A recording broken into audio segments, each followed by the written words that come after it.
4 jam di Palang, RSUD Ramela Jayapura akhirnya dapat kembali beroperasi.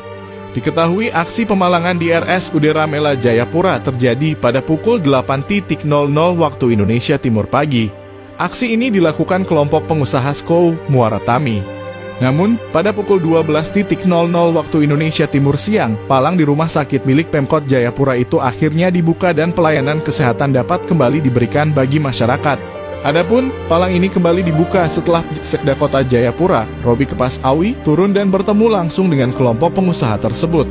Robi menekankan bahwa keberadaan RSUD Ramela tak lain untuk memberikan pelayanan kesehatan bagi masyarakat. Oleh sebab itu, pelayanan kesehatan di rumah sakit tersebut mesti tetap dijalankan. Kami berterima kasih karena setelah difasilitasi Polsek Muara Tami untuk bertemu dengan mereka, dalam kurung kelompok pengusaha, palang RSUD Ramela akhirnya dibuka, ujar Robi. Tentu saya berharap pelayanan kesehatan di Muara Tami bisa berjalan baik, sebab bagaimanapun juga rumah sakit ini hadir untuk melayani masyarakat, ujarnya. Tak ketinggalan, Robi mengajak masyarakat Muara Tami untuk mendukung semua kebijakan Pemkot Jayapura, termasuk dalam pembangunan infrastruktur pendidikan maupun kesehatan di wilayah tersebut. Semua ini kita bangun untuk melayani masyarakat di distrik Muara Tami, sehingga mari kita jaga semua fasilitas yang sudah dibangun oleh pemerintah. Semua ini hadir untuk kepentingan kita bersama, pungkasnya.